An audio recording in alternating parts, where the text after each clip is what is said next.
पैसे चाहिए सलीम भाई को अपना कारोबार दोबारा जमाने के लिए? 3 से 4 लाख तो चाहिए, और यहाँ तो 3-4 हजार के लाले पड़े। तुम क्यों पूछ रहे हो? ऐसे आपको पता है कि मकान के असल कागज और अब्बा की वसीयत का स्टाम्प पेपर कहाँ पड़ा है? नहीं, मगर तुम क्यों पूछ रहे हो? देखो परी, भाभीियों ने ना वैसी बड़ी मुश्किल से तुम्हारा वजूद उस घर में बर्दाश्त किया होगा, और मेरे जाने के बाद ना उन्हें सिर्फ एक मामूली सा बहाना चाहिए तुम्हें हमेशा के लिए उस घर से बाहर निकालने का। मैं तो ऐसे ही पूछ रहा था ताकि। नहीं, मैंने कहा ना तुम कुछ नहीं करोगे। भूल जाओ उस मकान को और अब्बा की वसीयत को। मेरे नसीब में जो होगा मैं देख लूंगी। खुदा के लिए मेरे भाई, तुम खुद को किसी मुसीबत में मत डालना। सुन रहे हो ना?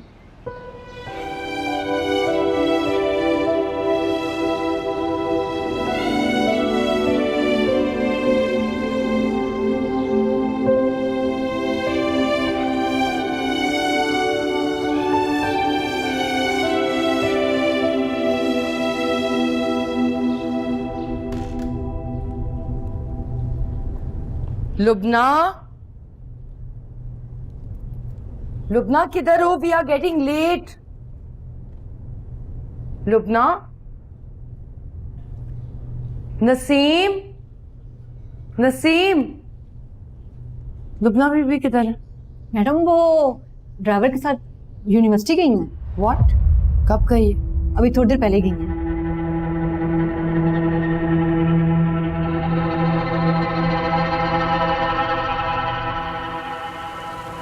हे फरीजाद, क्या हुआ? आज इतने परेशान क्यों लग रहे हो? जो लोग हमारी जिंदगी में हमें सबसे ज्यादा प्यारे होते हैं, अक्सर वो ही दर्द और गम में क्यों मुब्तला रहते हैं? और अलमिया ये कि हम चाह कर भी उनके लिए कुछ नहीं कर पाते। तुम बहुत गहरी बातें करते हो फरीजाद। पता है, मैं चंद दिन में ही तुमसे बहुत कुछ सीख चुकी हूँ। मतलब मुझे बताओ, मसला क्या है? शायद मैं कुछ हेल्प कर सकूं। वो मेरी बहन के घर के कुछ मसाइल हैं। बहरहाल तुम फिक्र नहीं करो। ये बताओ, तुम क्यों इतनी उलझी हुई लग रही हो आज? मेरे भी कुछ मसाइल हैं, प्लीज हल कर दो। अच्छा, मैं समझा था कि दुनिया के सारे मसले मसाइल और परेशानियां हम गरीबों के लिए ही होती हैं। आज पता चला कि अमीर भी परेशान होते हैं। कभी कभार शायद ज्यादा भी।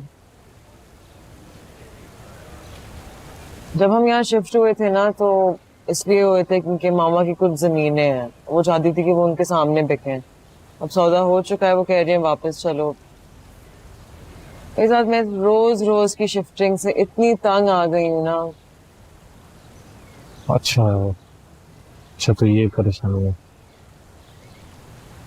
लेकिन फिक्र मत करो, मैंने अम्मा को खुद साफ बता दिया है कि मैं यहाँ से तब तक नहीं जाऊंगी जब तक मेरी डिग्री कंप्लीट नहीं हो जाती।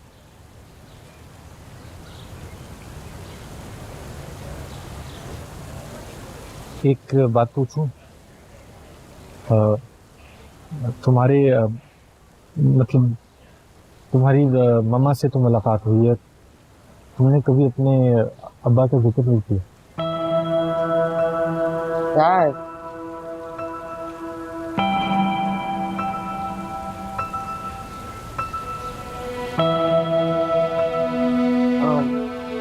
बहुत अरसे पहले मेरे पेरेंट्स की सेपरेशन हो गई थी। ओह अच्छा।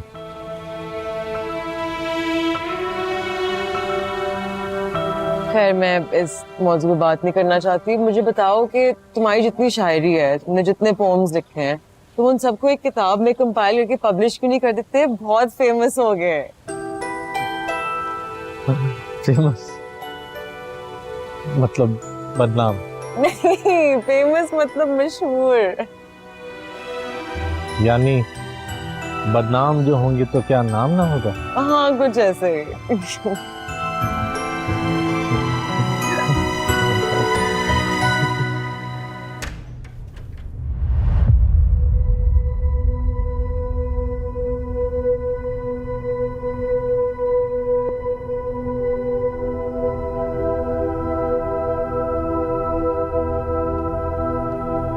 अब बस भी कर दो लुबना, बहुत हो गया रोना धोना।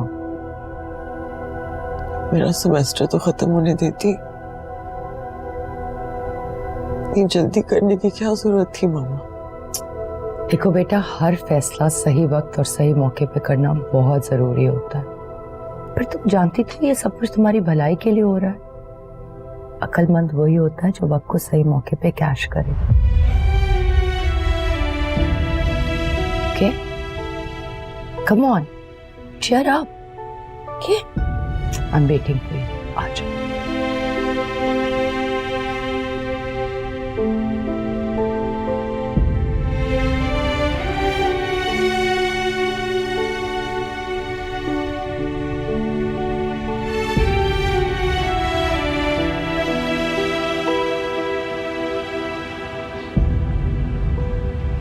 तो तुम लुबना से मिलने आए हो? जी वो कुछ अरसे से यूनिवर्सिटी नहीं आ रही थी तो मैंने सोचा कि आपने ये सोचा कि मैं क्यों ना चला जाऊं और जाके उसका हाल अहवाल पूछ लूं, ऐसा ही है ना? जी। सीधी तरह क्यों नहीं कहते कि तुम्हें लुबना से मोहब्बत हो गई है?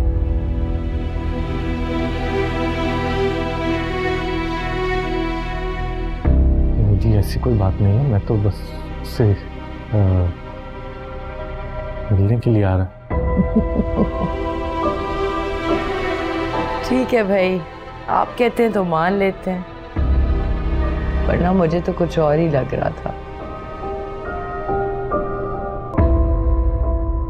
लुबना की मैंने शादी तय कर दी है, 3 दिन के बाद निकाह है। हाँ, क्लासमेट्स आर नॉट कमिंग, मैंने इनवाइट नहीं किया, मगर अगर तुम चाहो तो आ सकते हो, because I kind like you.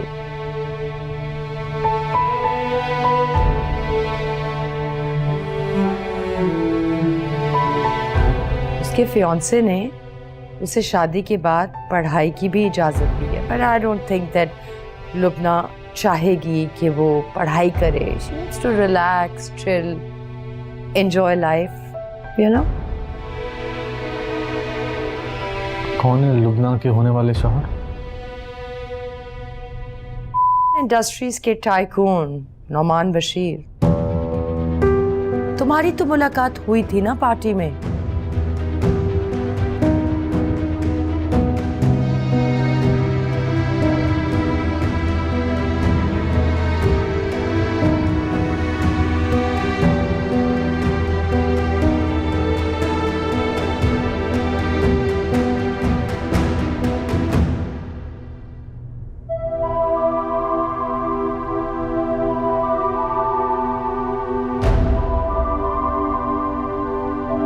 चलो ठीक है, फिर तुम बैठो, तुम्हारे लिए चाय भेजती हूँ। ओके?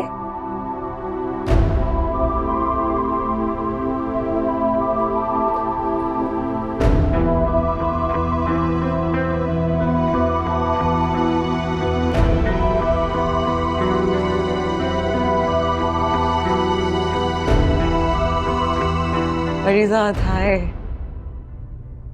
कैसे हो? ठीक। बैठो प्लीज। और बताओ। शादी मुबारक हो। Thank you. हक तो नहीं, अगर इजाजत दो तो पूछ सकता हूँ, नुमानी क्यों? तुम्हें उससे कहीं बेहतर मिल सकता था। तुम्हारे डिपार्टमेंट का काशिफ तुम पे 1000 जान मरता है, खूबसूरत है, अमीर है, काबिल है। नुमान या काशिफ, फर्क क्या पड़ता है? जो भी ज्यादा बोली लगाएगा वो मुझे खरीद सकता है। बोली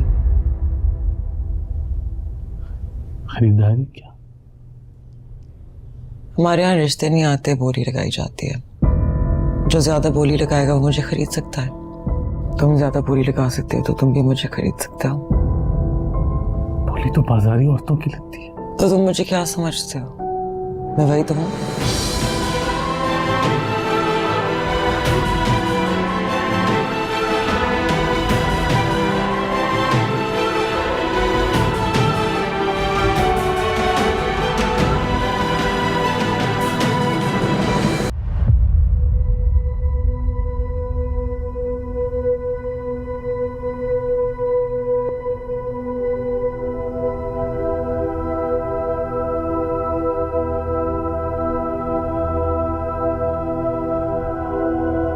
शुक्रिया।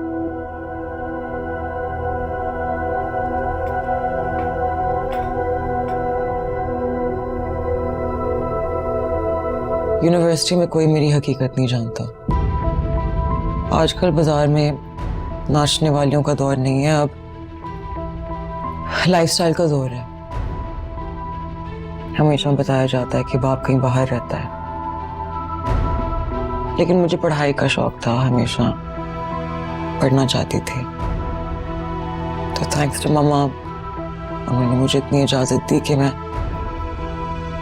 यूनिवर्सिटी गई, तालीम हासिल की। लेकिन अलबत्ता शर्त यही थी कि जैसे ही मुनासिब बोली लगेगी मैं तालीम छोड़ दूंगी।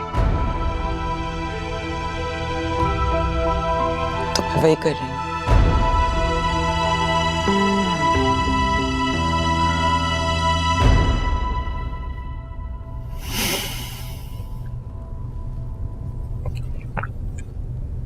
मेरी दुआओं का कभी असर नहीं था लुब्ना।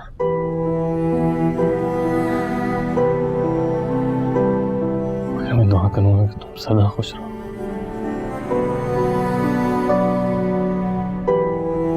तुम बहुत अच्छे हो परीजान। वो कहते हैं ना, मोहब्बत अंधी होती है। काश हम जिनसे मोहब्बत करते वो भी अंधे होते तो कितना अच्छा होता। हमेशा मेरी दुआ में रहोगी। मेरा बस चले तो मैं वाकई सारी दुनिया की आंखें फोड़ दूं, जो कभी तुम्हारे अंदर के इंसान को नहीं देख पाई।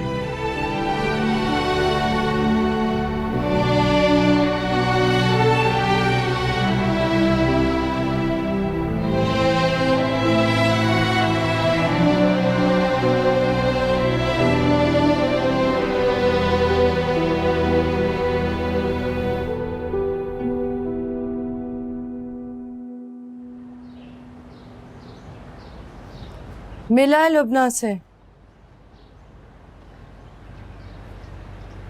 जी, लेकिन ये आप ठीक नहीं कर रही।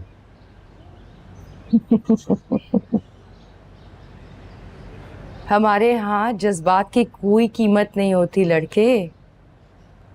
अच्छा चलो, नौमान की जगह 10 करोड़ का चेक तुम मेरे हाथ में दे दो, मैं लुबना का हाथ तुम्हारे हाथ में दे दूंगी।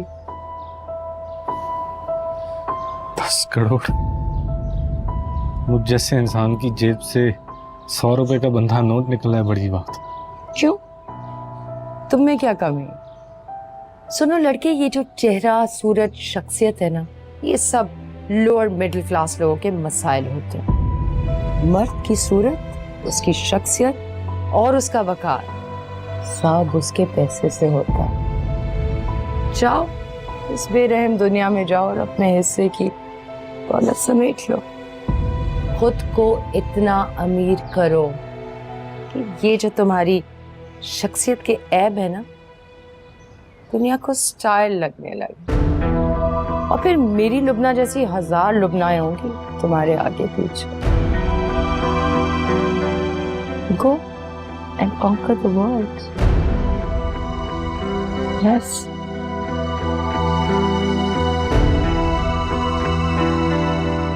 और हाँ, छोड़ो ये शायरी वायरी, ये सब भरे पेट के चोंचले हैं। यहाँ गरीब की तो शायरी भी दुनिया को फजूल लगती है। और अगर मर्द अमीर हो तो उसके मुंह से निकली हुई गाली भी शायरी लगती है।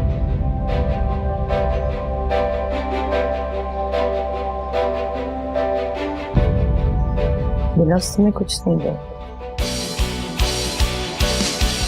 ना पूछ परिसादों से ये हिजर कैसे झेला है, ये तन बदन तो छलनी है और रूह पर भी छाले हैं।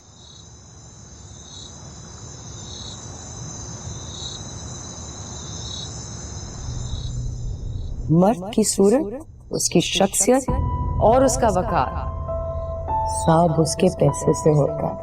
जाओ इस बेरहम दुनिया में जाओ और अपने हिस्से की दौलत समेट लो। खुद को इतना अमीर करो कि ये जो तुम्हारी शख्सियत के ऐब है ना, दुनिया को स्टाइल लगने लगे। छोड़ो ये शायरी वायरी, ये सब भरे पेट के चोंचले हैं। यहाँ गरीब की तो शायरी भी दुनिया को फजूल लगती है। और अगर मर्द अमीर हो तो उसके मुंह से निकली हुई गाली भी शायरी लगती है। Go and conquer the world.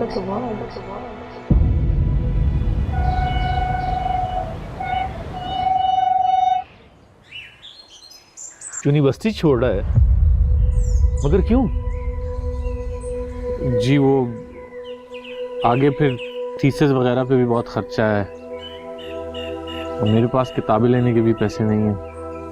हाँ तो सही तो है, इसने कौन सा पढ़ लिख के कहीं कलेक्टर लग जाना है, क्लर्क ही लगना है ना। उससे तो ज्यादा अच्छा है कि कहीं कुछ सीख ले, कोई हुनर हाथ में आ जाएगा तो 4 पैसे भी कमा लेगा। वो तो ठीक है भाभी, पर ये करेगा क्या? वो हुनर तो आता नहीं है ऐसे, बस वो अपनी शायरी मायरी करेगा तू बस। अरे तो आप ही कहीं लगवा देना। वो क्या नाम है आपके जानने वाले का? वही जिसकी वेल्डिंग की वर्कशॉप है, वहीं पे। वो कल्लू, तो इसमें कौन सा मसला है? क्यों भाई, करेगा वेल्डिंग? तुझे अजीब नहीं लगेगा वेल्डिंग करते हुए? ऐसे दुनिया का पहला शायर होगा जो प्लांट पे बैठ के वेल्डिंग करेगा।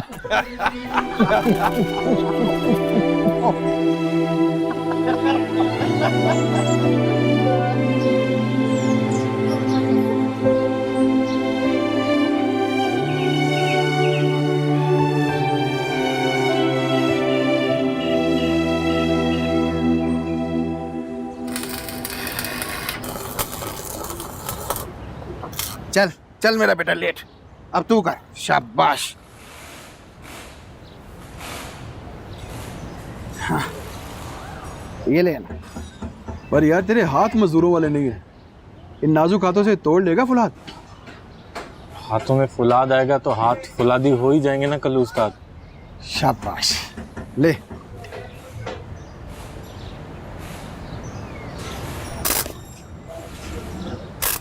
आज तुझे वेल्डिंग का पहला सबक देता हूँ। एक वेल्डर के लिए वेल्डिंग की चिंगारियाँ आग नहीं फुलझड़ियाँ होती हैं।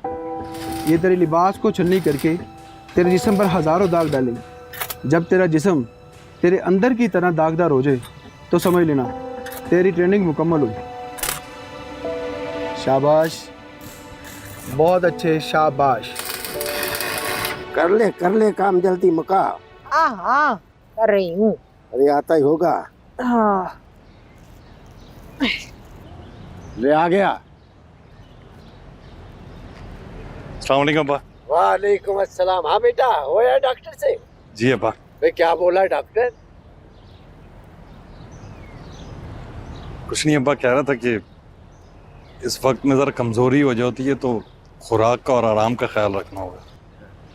बस ये जो डॉक्टर लोग हैं ना, हमेशा खर्चे बढ़ाने के ही मशवरे देते हैं। अरे ये दुनिया में कोई पहला बच्चा नहीं है जो सीधा जन्ने जा रही है। रोजाना लाखों बच्चे पैदा होते हैं और पल भर भी जाते हैं। अरे कितनी बार कहा है जली कटी मत सुनाया कर। अगर सईदा के भाई लालची निकल ही आए तो इसमें सईदा का कसूर? अरे मैंने कौन सी अनहोनी बात कह दी है, हैं? औरत का मायका ही उसके ससुराल में उसकी इज्जत बनाता भी है और बिगाड़ता भी है। जब उसके घर वालों को अपनी लड़की की इज्जत रास नहीं आ रही तो हम क्या कर सकते हैं? अरे भाई तो बहनों पर जान लुटा देते हैं और यहाँ तौबा तौबा, अरे नाग बनकर बैठ गए बहन के हक पर भाई। अरे बातें तो सुनेगी ना फिर उनकी बहन। हाँ, तेरे भाइयों ने तो हमारा बहुत ख्याल रखा। तेरा मेघा तो बहुत अच्छा था भाई। अच्छा बस बस, आपको कुछ नहीं पता, मत बोले ज्यादा। हाँ, हम तो लापता हैं, तुम्हें ही सब कुछ पता है। हाँ, आप मुझे सुना ले जली कटी। अच्छा चल काम कर, काम कर, वह काम कर रही हूँ काम।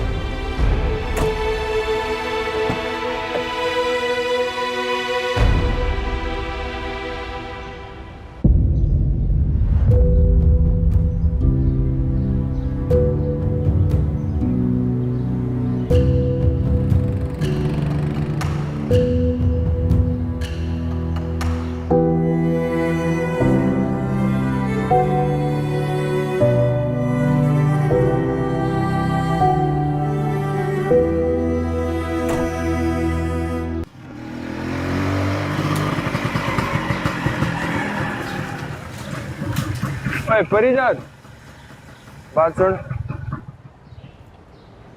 अस्सलाम वालेकुम शौकी भाई। ये क्या उल्ली बना रखा तूने? पढ़ाई वढ़ाई छोड़ दी क्या? वेल्डिंग की शॉप पे काम करता हूँ शौकी भाई। अरे पर तेरे हाथ में तो कागज कलम ही अच्छा लगता था मेरे भाई। बड़ा रुस्वा करवाया है कागज कलम ने शौकी का। सोचा कोई हुनर सीख लूँ, करके खर्चे में हाथ भी बटा सकूँगा। जानता हूँ मैं ही तो तेरा मुजरिम हूँ, पर मौला दी कसम तुझे आज हुलिये में देख के ना दिल कट के रह गया शौकी। तू मुझे हुक्म कर, कितने चाहिए तुझे? कसम खुद को बेच के बिलाना पड़ गया ना, पर तेरे लिए कहीं ना कहीं से ला के दूंगा। तू पहले अपनी पढ़ाई पूरी कर ले यार, और शौकी उठाएगा तेरा सारा खर्चा। मुझे तुम्हारे खुलूस पे कोई शक नहीं है शौकी भाई, मगर वो कहते हैं ना कब्र अपनी कफन अपना। बस अब अपनी कब्र की खुद ही फिक्र करनी है मुझे, इसलिए कफन चढ़ा लिया। तुम्हारा बहुत शुक्रिया। वो आइए आज अपने मिक्के, मैंने खुद देखा गाड़ी से उतरते।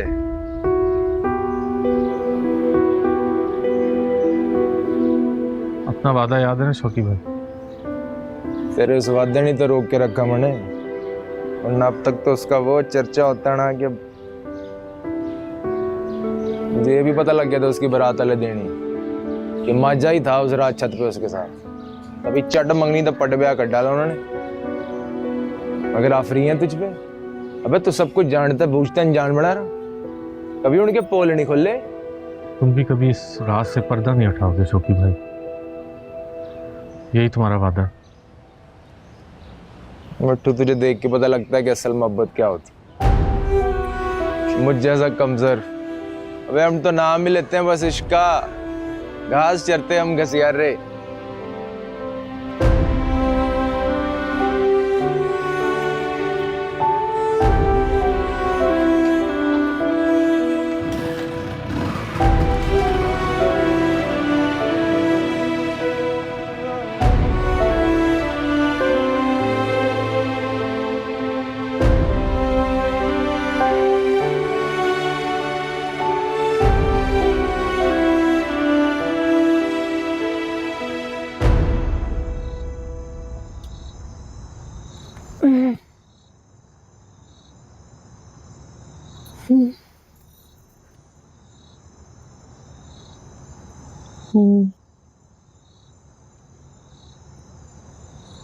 कभी कभी मुझे अपने घर में गुजारी शामें बहुत याद आती हैं।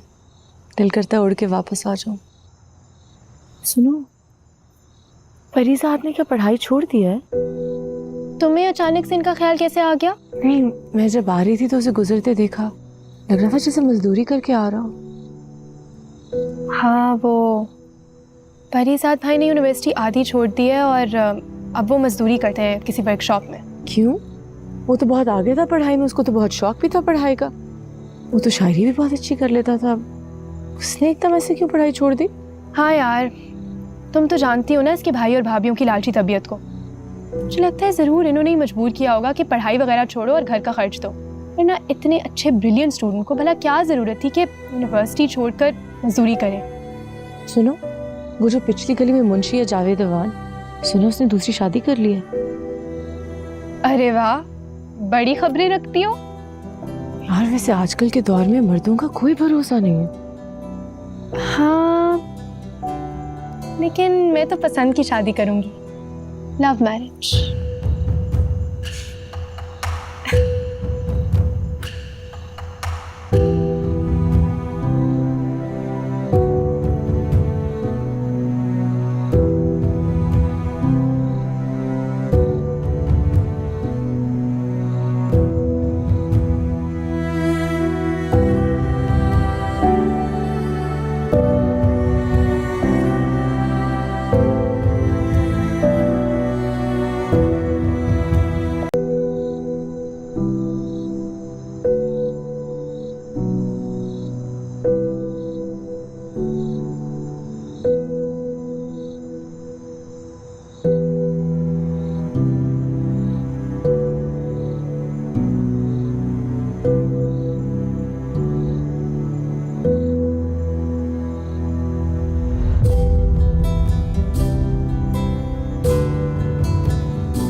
नहीं, तुम यहाँ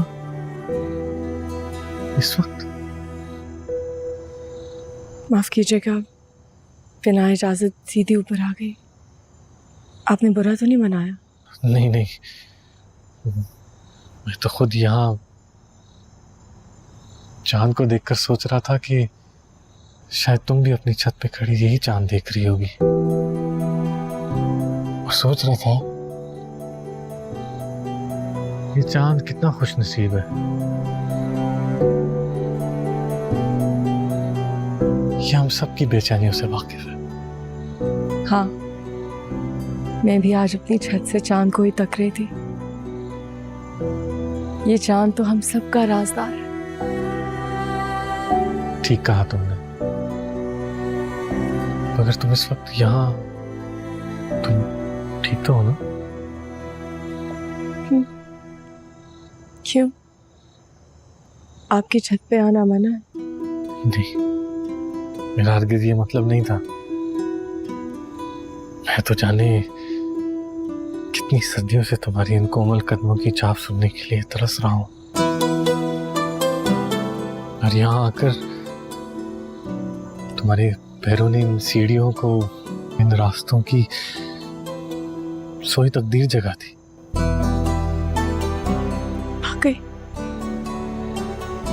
मैं तो समझी थी आप अभी तक नाराज होंगे।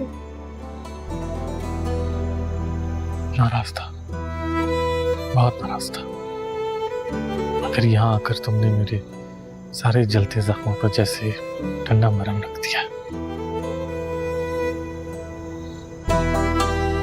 अब तो नहीं जाओगी ना?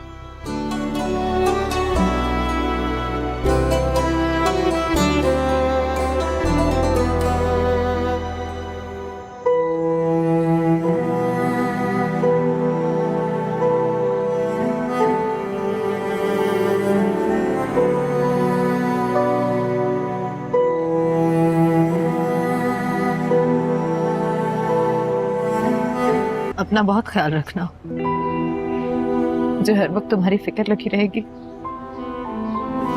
और इस इमाम जामिन को ना हमेशा अपने पास रखना। भाई के लिए सबसे बड़ा इमाम जामिन बहन की दुआएं होती हैं। आपकी दुआएं मेरे साथ होंगी तो मुझे किसी और जमानत की क्या जरूरत? इतनी बड़ी बड़ी बातें मत किया करो।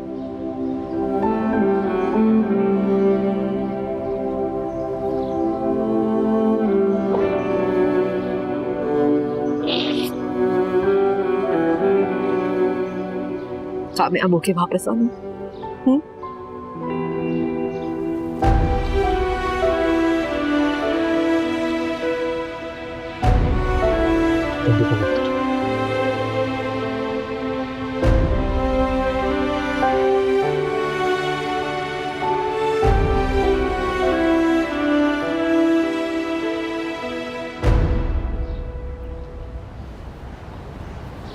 नहीं सलीम भाई। अरे नहीं, मैं स्टेशन तक छोड़ कर आता हूँ। नहीं नहीं सलीम भाई, ऐसी कोई जरूरत नहीं। कोई बात नहीं सलीम भाई, बस आप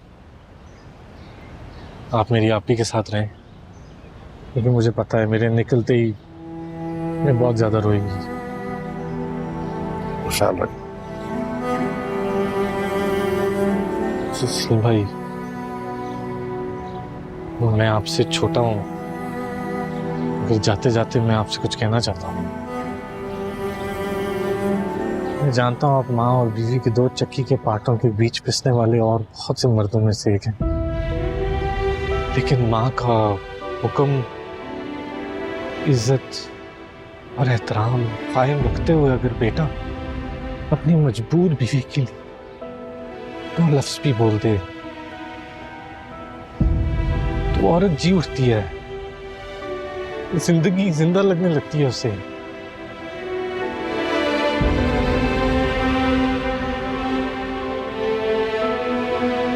मेरी बहन को जीने का हक दिलाएंगे आप, बस यही उम्मीद रखता हूँ आपसे।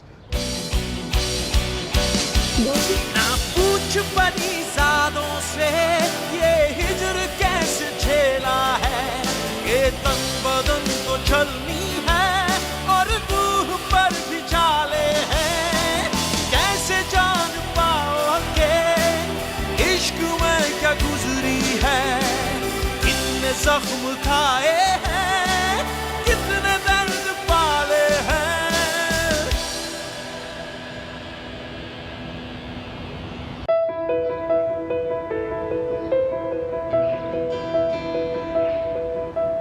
ख्वाहिशों के जंगल में,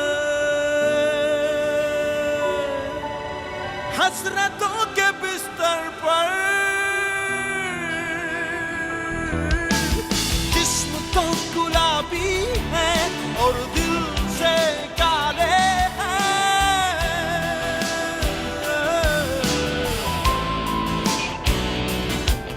मैं रूप का पुजारी हूँ, मैं लफ्ज का भिखारी हूँ,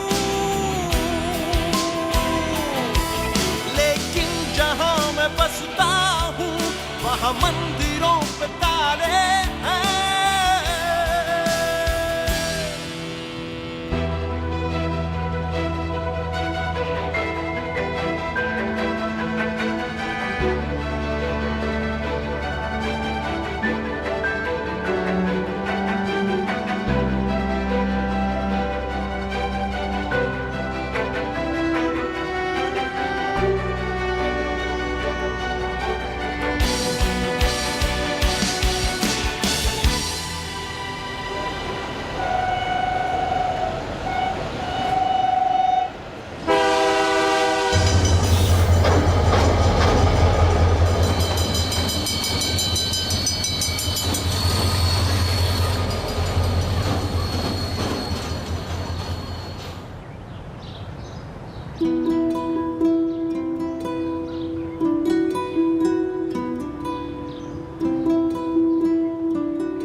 फरीदात।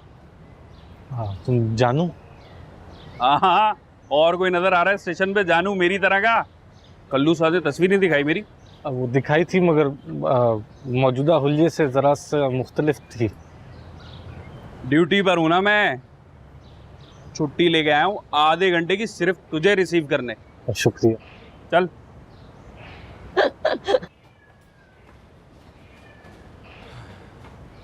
ये वाला ऊपर वाला है, बस एक फ्लोर और।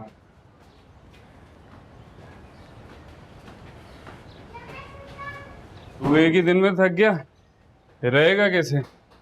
मुझे देख कितना फिट हो गया हूँ, रोज चढ़ता हूँ ये सीढ़ियाँ।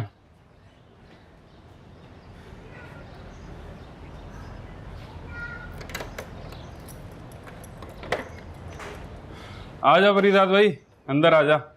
ये अपना दौलत खाना। अबे यार कराची लोड शेडिंग हुई ना, आती अपनी मर्जी से, जाती भी अपनी मर्जी से। इधर आजा, इधर गर्मी लगेगी तुझे, इधर आजा। ओह बैठ इधर, गेट खोलता हूँ, थोड़ी हवा लगे तुझे कराची की। घर पे अकेले होते हो? और कोई नहीं था? घर वाले कहाँ हैं? इकलौता था अपने माँ बाप का, वो बेचारे भी गुजर गए। उसके बाद से कल्लू उस्ताद, अपनी माँ भी है अपना बाप भी है। आज मैं जो कुछ भी हूँ ना, कल्लू उस्ताद की वजह से। वैसे कल्लू उस्ताद बड़ी तारीफ करते हैं तुम्हारी, बड़ा मान है उन्हें तुम पर। कल्लू उस्ताद है ही इतना अच्छा, गलत जमाने में गलत जगह पैदा हो गया कल्लू उस्ताद।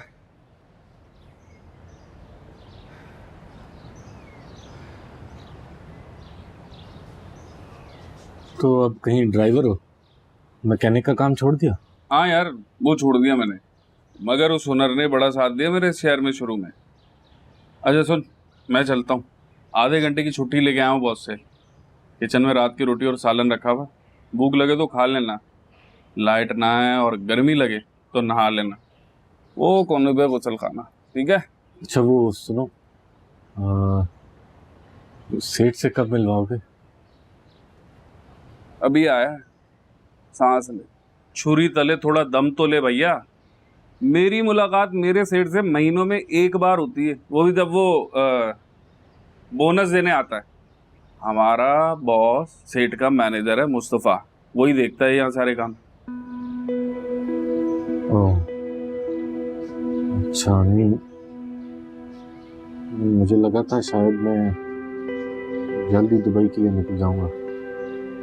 दुबई दुबई जाना इतना आसान नहीं मेरे भाई। अच्छा दिल छोटा मत कर, कुछ दिनों में सेठ आ रहा है कराची, और सुना उसने चौथी शादी कर ली है। कुछ दिन रुकेगा वो यहाँ पर, पहले तेरी कोशिश करके नौकरी लगवाता हूँ, यहाँ काम करके भरोसा जीत उसका, फिर दुबई क्या अमेरिका भी जाएगा तू, समझ गया? मैं चलता हूँ, ठीक है? लेट हो जाऊंगा फिर वो बकबक करेगा। रात में मैं जल्दी आ जाऊंगा कोशिश करके, तेरे लिए मशहूर चीज लाऊंगा कराची की दाल चावल। और हाँ, कुंडी लगा लेना अंदर से, हालात ठीक नहीं है कराची के। ठीक है।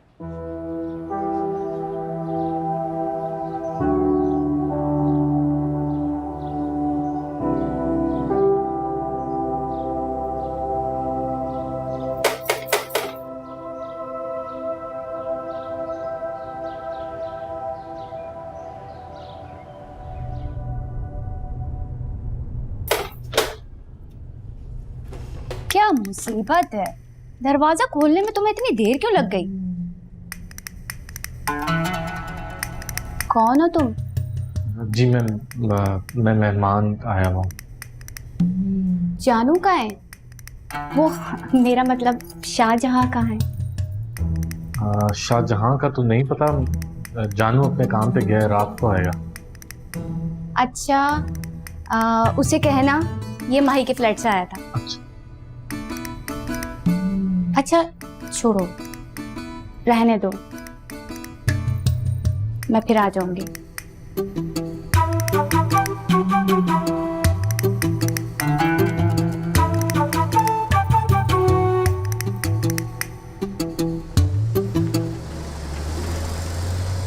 कराची के बड़े मशहूर हैं ये दाल चावल, लाइन में लग के मिलते हैं, खास तेरे लिए लाया हूं। वो तो वहां का एक वेटर मेरा दोस्त है, छू के मेरे जाते ही जानू के दाल चावल पार्सल कर देता है। गर्मा गर्म दाल चावल।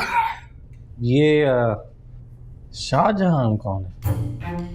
तू क्यों पूछ रहा है शाहजहां का? मैं नहीं पूछ रहा, शाहजहां की मुमताज आई थी पूछने। अच्छा मतलब माही आई थी। मेरा असल नाम शाहजहां ही है, लोग प्यार से मुझे जानू कहते हैं।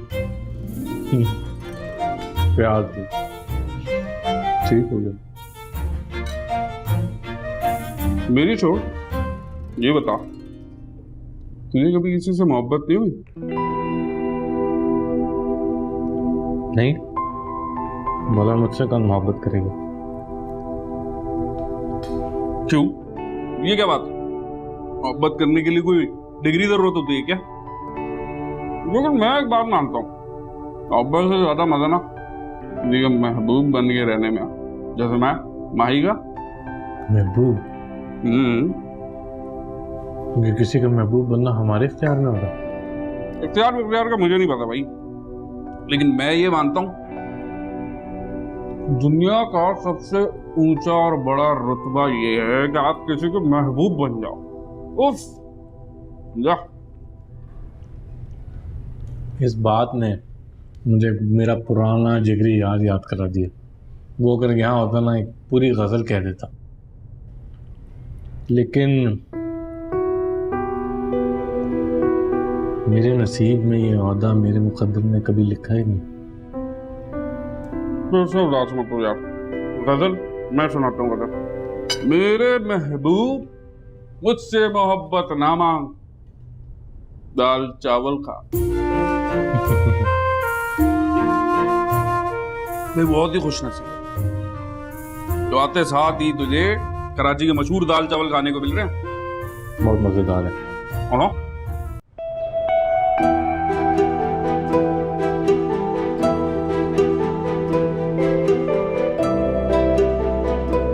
एक्सक्यूज मी भाई, मेरे साथ है।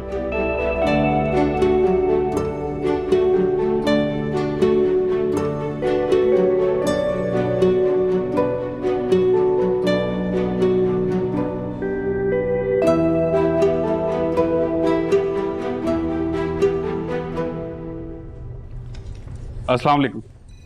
अस्सलाम वालेकुम सर। वो बड़ा शानदार दफ्तर है तुम्हारा। बस रिस्क लगा हुआ, अल्लाह दे रहा रिस्क। अस्सलाम वालेकुम बशीर साहब, बड़ी हलचल है ऑफिस में। भाई हलचल तो होनी है, बरोज करीम साहब खुद आए हैं आज ऑफिस में। बरोज करीम कौन? सब मालिक है हमारा बरोज करीम, जिसका ये ऑफिस है। अच्छा, उसी के मैनेजर से तुझे भिलवाने लाया हूँ, मुस्तफ़ा से, ताकि तेरी नौकरी हो जाए। चल तुझे खड़ा कर देता हूँ कतार में। सही है, सही है। अच्छा जी, इस मीटिंग की ब्रीफिंग तो समझ आ गई ना सबको? चलिए आपको एक और खुशखबरी सुनाता हूँ। सर्कुलर तो आप तक पहुँच ही जाएगा, लेकिन मैं चाह रहा था कि ये खुशखबरी मैं खुद सुनाऊँ आप लोगों को। वो ये कि इस मर्तबा हमारे मालिक बहरोज करीम साहब ने तमाम स्टाफ के लिए 2 अजाफी तनख्वाहें यानी कि डबल बोनस का ऐलान किया है।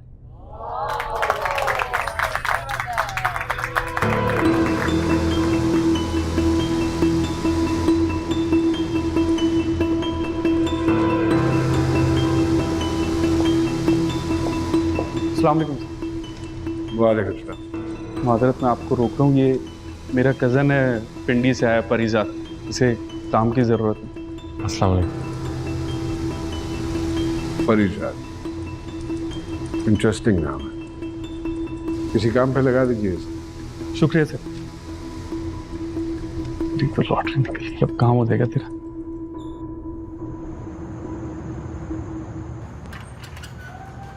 देखा, मैं ना कहता था जिस नाम से तू पूरी उम्र नाराज रहा, उसी नाम की वजह से तू सेठ की नजरों में आ गया। वैसे मैं नोट कर रहा था, बहरोज साहब सारे स्टाफ को नाम से जानते हैं, चाहे बड़ा स्टाफ मेंबर हो या छोटा। क्या बात है हमारे सेठ की, ऐसे ही तो नहीं अल्लाह ने इतना नवाजा, मगर साथ ही कुछ अजीब सी बातें भी मशहूर हैं। कैसी बात है? यही कि सेठ अगर यारों का यार है तो दुश्मनों पर भी कहर बनकर टूटता है। जो कोई सेठ के रास्ते में आया समझो गया, बड़ी सफाकाना मौत मारता है सेठ। नहीं, मैं नहीं मानता। इतना नफीस और नरम दिल इंसान ऐसे काम कैसे कर सकता है? यार क्या कह सकते हैं, किसी ने अपनी आंखों से तो देखा नहीं, और वैसे भी हम लोगों की मुलाकात साल में एक आध बार ही होती है। यहाँ के सारे काम तो उसके मुख्तलिफ मैनेजर देखते हैं। वैसे खुश नसीब है तू, आते साथ ही तेरी नौकरी हो गई और सैलरी भी मिल गई पहली। आपस की बात है, मैं तो फिरोज साहब की दुबई वाली फैक्ट्री के ख्वाब देख रहा था, मगर चलो पता नहीं कब तक करनी पड़ेगी ये रात की शिफ्ट। किस्मत में हुआ तो दुबई भी दूर नहीं है, एक दिन पहुंच ही जाएगा दुबई। जानू, अम्मा ने खीर बनाई है, इंतजार कर रही है वो तुम्हारा, आ जाओ। आता हूँ, तुम चलो। अच्छा सुनो, जल्दी आना। आता हूँ।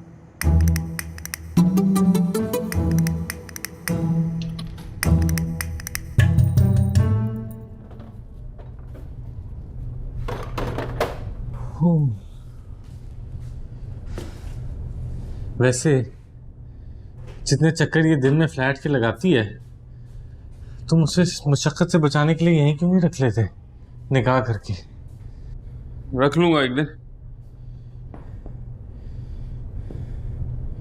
पहले अपने लिए और अपनी माई के लिए पैसे तो जोड़ दूं निकाह के, फिर ले आऊंगा अपने पास एक दिन।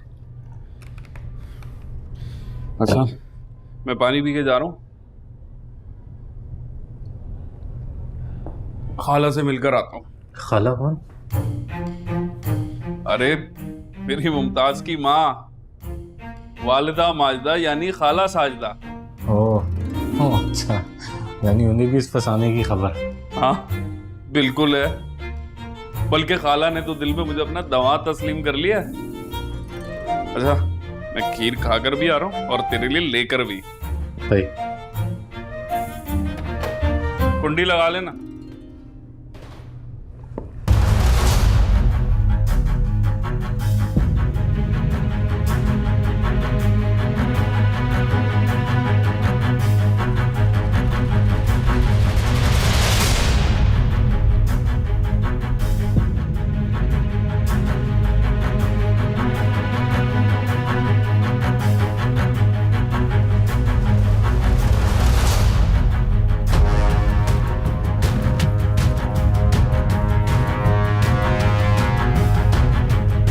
कौन लोग हो तुम? क्या हो रहा है? क्या लोडिंग हो रही है इस वक्त? क्या लोड कर रहे हैं?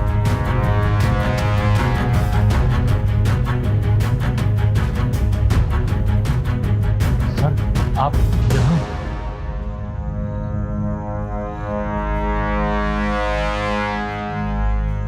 हाँ फरीजाद, आज रात तो जावेद सुपरवाइजर की ड्यूटी थी, तुम यहाँ कैसे?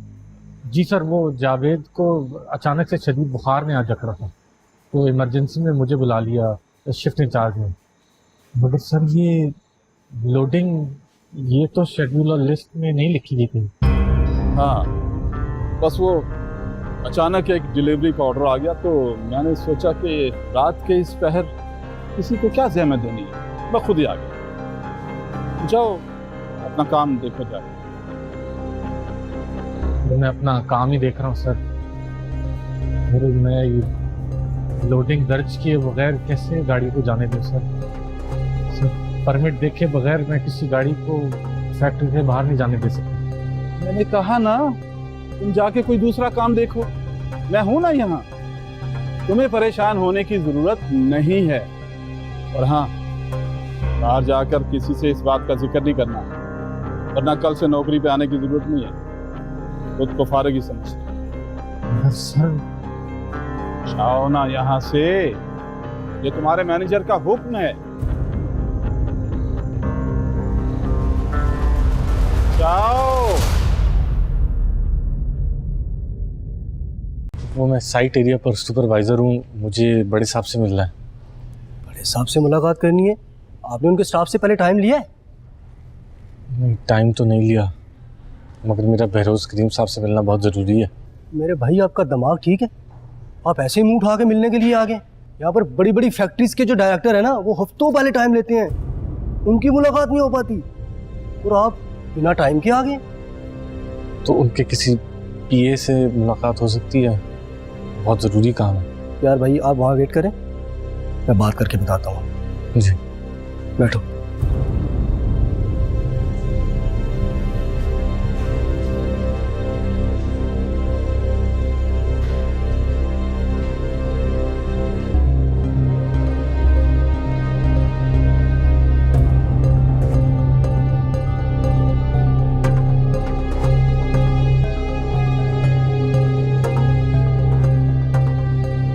मालिक, मुझे आपसे जरूरी बात करनी है। तुम्हारी हिम्मत कैसी हुई यूं पीछे से आवाज देकर रोकने? क्या बात? मालिक, मैं आपका नमक खार हूं, मुझसे बर्दाश्त नहीं होता कि कोई आपके साथ बेईमानी करे। परसों रात को मैं आपकी फैक्ट्री में नाइट शिफ्ट का इंचार्ज था। 8 गाड़ियां आपके फैक्ट्री के गेट से बाहर निकली हैं, मगर उनका कोई रिकॉर्ड नहीं है, ना एंट्री हुई है ना एग्जिट। और इस बात का मुस्तफा साहब को भी पता है।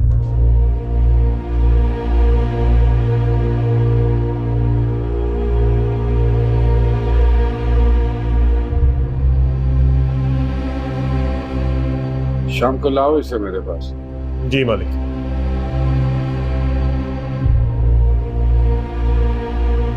इसको समझाओ, अगली बार ऐसे मालिक को पीछे से आवाज दी तो। जी।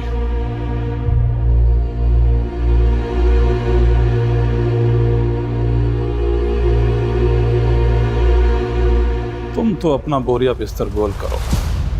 तुम्हें शायद उस रात मेरी बात समझ में नहीं आई थी।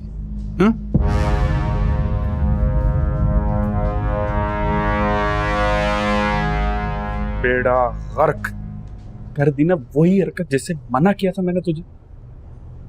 अब भुगतना इसको। मैं इस शख्स के साथ बेईमानी नहीं कर सकता जिसने मुझ पर एहसान किया। एहसान खुद को अंजाम के लिए तैयार कर ले। सच साबित करना इतना आसान नहीं है बरीजान। तू अपनी वफादारी कैसे साबित करेगा? तेरे पास कोई सबूत नहीं है। अल्लाह मदद करेगा अपनी।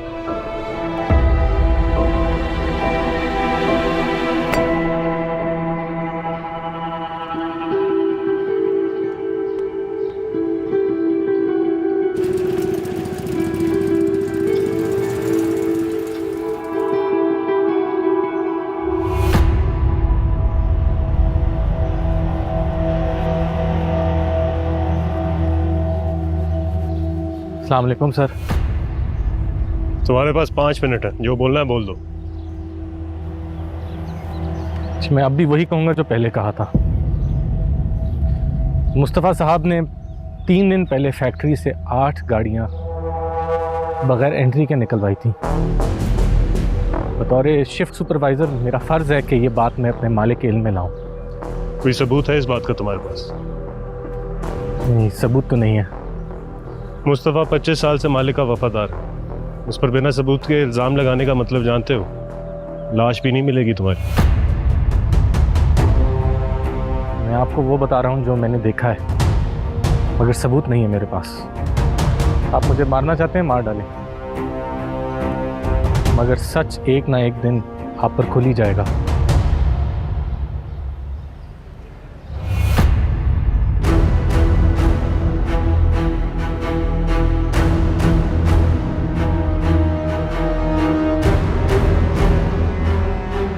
ये क्या कह रहा है मुस्तफा? जी मालिक, ये सच बोल रहा है। परसों रात मैंने ही 8 ट्रक लोड करवा कर बिना एंट्री के पिछले दरवाजे से निकलवाए थे। इतने एक्सपीरियंस के बावजूद इतना कच्चा काम, शर्माती? जी मालिक, मैं शर्मिंदा हूँ। आइंदा ऐसी गलती नहीं होगी। उसको शाम को घर लेकर आ।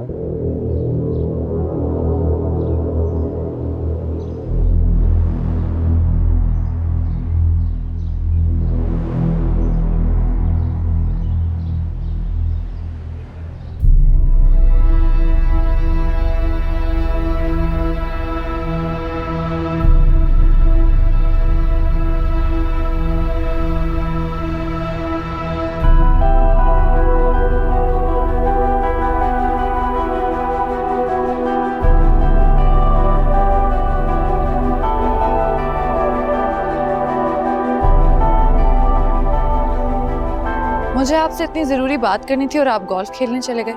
इतनी ज़रूरी है गोल्फ आपके लिए, मुझसे भी ज़्यादा? तुमसे ज्यादा कोई जरूरी चीज हो सकती है मेरे लिए इस दुनिया में? बोलो क्या बात? ये जो आपका ज़ाती गुलाम है ना फिरोज, ये मुझे बिल्कुल पसंद नहीं है। क्यों, खैरियत? मैं अपने दोस्तों के साथ बाहर जाने का प्लान बनाती हूँ तो मुझे रोक देता है कि बाहर खतरा है। हाँ तो ठीक ही तो कहता है। तुम नहीं जानती हो इस इलाके के बारे में, बड़े जालिम हैं यहाँ के लोग। और अगर एक खराश भी आ गई ना तो तुम सोच नहीं सकती जो हमारा हाशर होगा। ठीक है, फिर कहीं नहीं जाऊंगी मैं, बोर होती रहूंगी इसी घर में।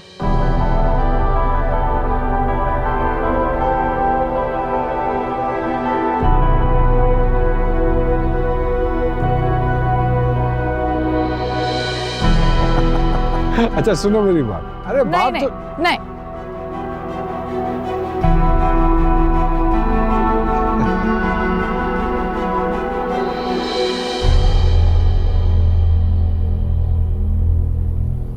मालिक, मोहब्बत इंसान को बहुत कमजोर बना देती है। किसी से मोहब्बत मत करना, खामखा सारी जिंदगी अपनी ही नजरों में खुद शर्मिंदा होते रहोगे। जी मालिक, कोशिश करूंगा। इस लड़के का क्या करना? अस्सलाम वालेकुम। हाँ, क्या नाम है इसका? परीजाद। परीजाद। बहादुर हो, सच्चे हो, लेकिन अहमक भी हो। और अहमक इंसान को हमेशा उसका सच मरवाता है। इल्ज़ाम लगाने से पहले मुस्तफ़ा के खिलाफ सारे सबूत इकट्ठे कर लेता। फर्ज करो अगर वो ये कह देता कि तुम झूठ बोल रहे हो, तो तुम जानते हो तुम्हारा क्या हशर होता? शायद मार दिया जाता। शायद नहीं, यकीनन। 25 साल पुराना वफादार है हमारा। सिर्फ उसकी गलती इतनी है कि जिस रात उसने लूटिंग करवाई है, उसने ये इत्मीनान नहीं किया कि उस वक्त ड्यूटी पे इंचार्ज कौन, और फिर भी तुम चले आए अधूरा सच लेकर, जो मुकम्मल झूठ से ज्यादा खतरनाक होता है। जी मैं समझ गया, इस सब का आपको पहले से ही इल्म था। क्यों आए हो यहाँ? पैसा कमाने, बड़ा आदमी बनने। दरख्तों पे उगता है, ये लगता है तुम्हें? बड़ा आदमी बनने के लिए, पैसा कमाने के लिए खून बहाना पड़ता है। बहा लोगे? जी सर, बहा लूंगा।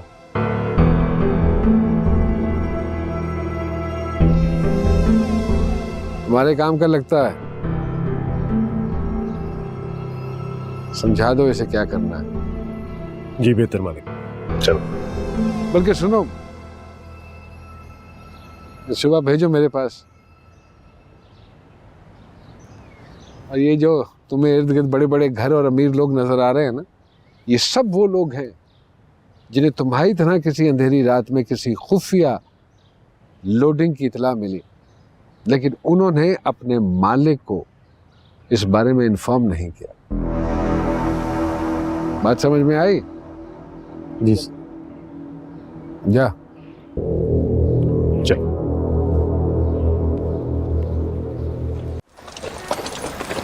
क्या देख रहे हो? मैं बिल्कुल ठीक हूँ। ओ भाई, आंखों पे यकीन आ लेने दे कि तू एक पीस में बिल्कुल सही सलामत वहां से वापस आ गया। मैं बिल्कुल ठीक हूँ, उन्होंने मुझे कुछ नहीं कहा। इतनी परेशानी की बात क्या थी वैसे? क्योंकि जो कहानियां मैंने सुन रखी है ना सेठ और सफाक फिरोज के बारे में, वो तो मैंने आज तक तुझे बताई नहीं। जो भी वहां जाता सलामत वापस नहीं आता वहां से। लेकिन एक बात है, अगर सेठ को मुस्तफा की असलियत पहले से ही पता थी तो इसका मतलब है कि सारी गाड़ियां लोड सेठ के हुक्म से हो रही थी। तुम किन कहानियों की बात कर रहे हो?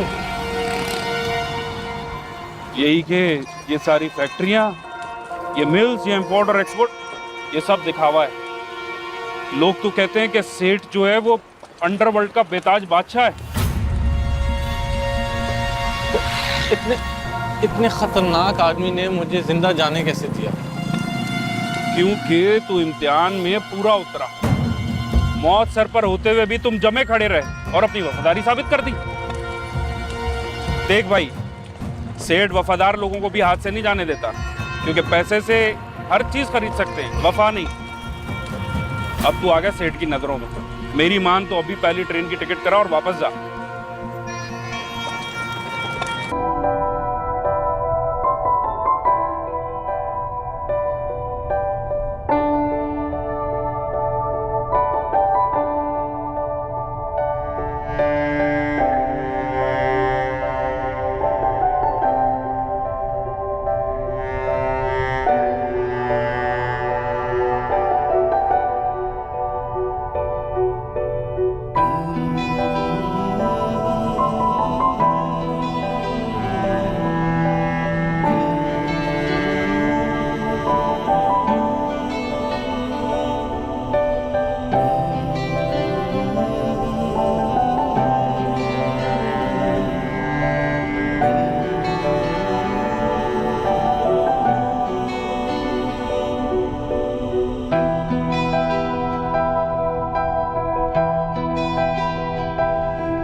एक दिन तुम अपनी पसंद का पियानो खरीदेगा।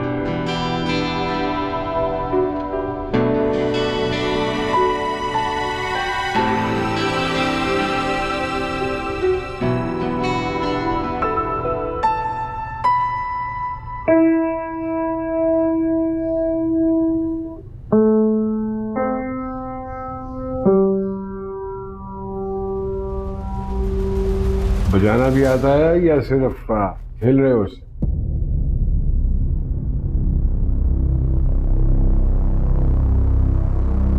जी मैं बचपन में क्लासेस ली थी। हमारी बेगम का है ये पियानो, बहुत अजीज है हमें। अगर देख लिया उन्होंने तो खैर नहीं तुम्हारी। आज से तुम यहीं रहोगे और तुम्हारी ड्यूटी मालिकन लैला सबा के साथ हो। वो जब भी घर से बाहर जाएंगी तुम उनके साथ जाओ।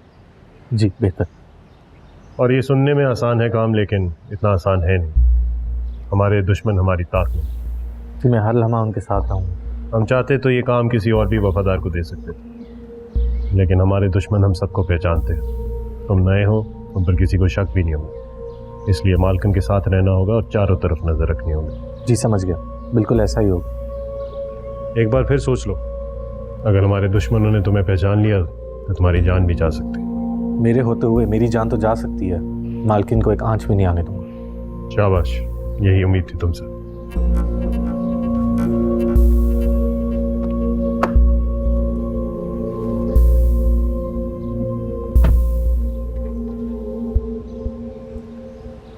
और हाँ सुनो, वो कहाँ जाती हैं, किस किस से मिलती हैं, सारी रिपोर्ट चाहिए है मुझे। और इस बात का इल्म उन्हें नहीं होना चाहिए। जी मालिक।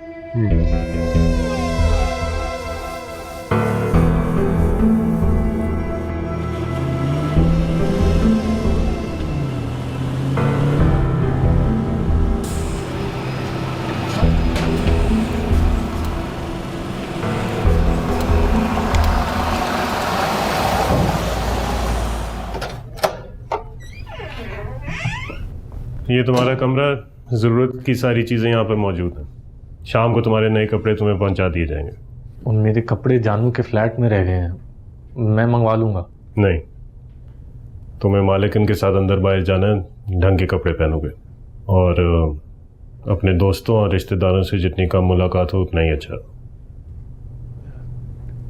एक और मुलाकात तो जानू से करनी पड़ेगी, वरना वो मज़ीद उलझने पैदा करेगा मेरे जाने के डर से। ठीक है, आज तो चले जाओ, लेकिन उसे अच्छी तरह समझा देना कि आइंदा मुलाकात कम ही होगी।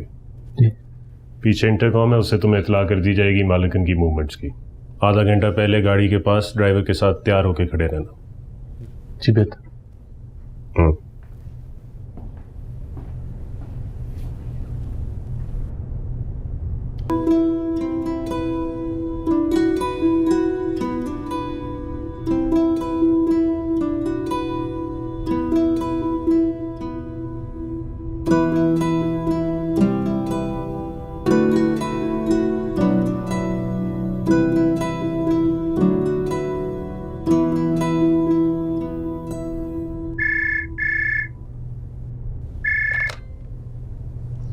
जी साहब, जी मैं रेडी हूँ।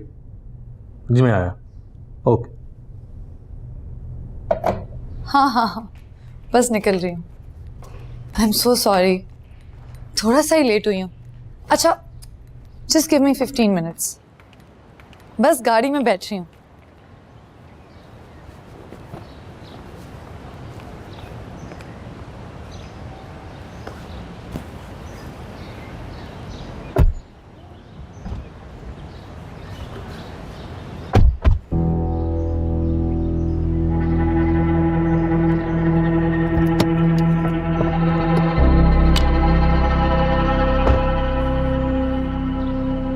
कौन हो तुम? परिजात, मेरी ड्यूटी आपके साथ लगाई है। What? किसने लगाई है तुम्हारी ये ड्यूटी? बहरोज साहब ने। उन्होंने कहा है जब भी आप घर से निकलेंगी मैं आपके साथ जाऊंगा। तुम मेरे साथ मेरी गाड़ी में जाओगे? जी साहब का हुक्म है।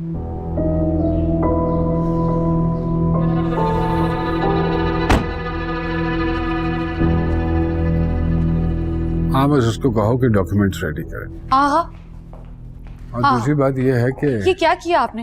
ये किस नमूने को मेरे साथ लगा दिया? जो मैं मीटिंग इसके है साथ वो बाहर हमारी जाऊंगी। दुबई में नहीं होगी, साउथ अफ्रीका में। बताएं मुझे, कोई और नहीं मिला था आपको? हाँ, साउथ अफ्रीका में ही मिलेंगे। यहाँ अब एजेंसीज पीछे ही पड़ जाती हैं। बाकी फिर डिटेल में बताता हूँ तुम्हें बाद में। हाँ, ओके ओके ओके। क्या करती हो तुम? देख तो रही हो कि मैं जरूरी बात कर रहा हूँ फोन पे। आप इस लड़के को फौरन इस ड्यूटी से हटाएं। क्या कर रहे हैं मेरी गाड़ी के पास? और ये जाएगा मेरे साथ हर जगह, मैं कहीं नहीं जाऊंगी ऐसे।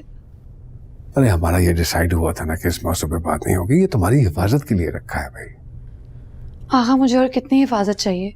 2-2 गाड़ियां एस्कॉर्ट की आगे पीछे होती हैं। हाँ, लेकिन वो तुम्हारी गाड़ी से फासले पे होते हैं ताकि तुम्हारी गाड़ी नजर में ना आए। और इसे तुम्हारी गाड़ी में इसलिए बिठाया जाता है कि अगर कोई खतरा महसूस हो तो ये उनको इन्फॉर्म कर सके। आगा, मुझे कुछ नहीं पता। मेरे दोस्त मेरा मजाक उड़ाएंगे। ये क्या नजर बट्टू आपने मेरे साथ लगा दिया? अरे हाँ, नजर बट्टू, इस बारे में तो मैंने सोचा ही नहीं। चलो, नजर बट्टू समझ के ही साथ बिठा लो इसे। मेरी जान जल रही है और आपको मजाक सोच रहा है। अरे यार, चंद दिनों की बात है यार, हालात ठीक नहीं है। जैसे ही नॉर्मल होंगे मैं इसको फारिग कर दूंगा, छूट जाएगी तुम्हारी जान इससे। तब तक मेरी खातिर बर्दाश्त कर लो इसे। अरे मैं नहीं चाहता कि कोई खराश भी आए तुम्हें, प्लीज फॉर माय सेक। अरे मेरी खातिर थोड़ा सा बर्दाश्त कर लो।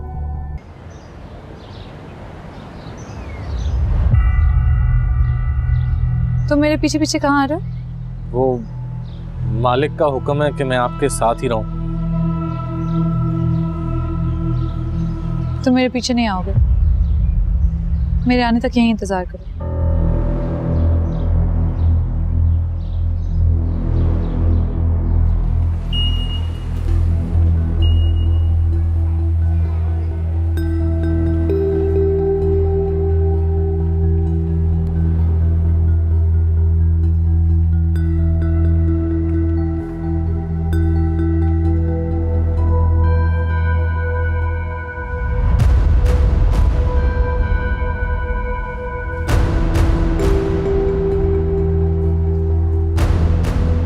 तुमने सुना नहीं मैंने क्या कहा? मैडम मैं मजबूर हूँ। आप बहरोज साहब से इस सिलसिले में बात कर लें, वो हुक्म करेंगे मैं फौरन पलट लूंगा।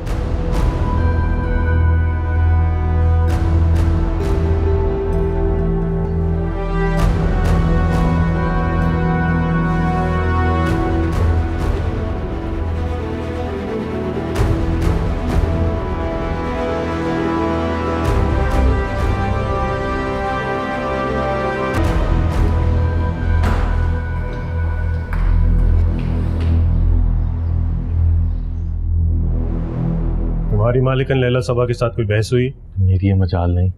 अलबत्ता वो गाड़ी से उतरकर मॉल अकेला जाना चाह रही थी। मैंने तो सिर्फ अपना फर्ज अदा किया जो मुझे सौंपा गया था। तुम्हें बहुत एहतियात से चलना होगा परिजात। ये ड्यूटी नहीं, दोधारी तलवार है। छोटी मालिकन मालिक को बहुत अजीज है। वो उनके चेहरे पे गुस्से या गम की एक शिकन भी नहीं बर्दाश्त कर सकता। ध्यान रहे दरमियान में कहीं तुम ना मारे जाओ। जी मैं आइंदा मजीद एहतियात करूँगा। हो सकता है मालिक तुमसे पूछेंगे ये सब क्या माजरा था, तब भी तुम्हारा जवाब यही होना चाहिए कि तुम बहुत मोहतात रहोगे और आइंदा ये गलती नहीं दोहराओगे। जी।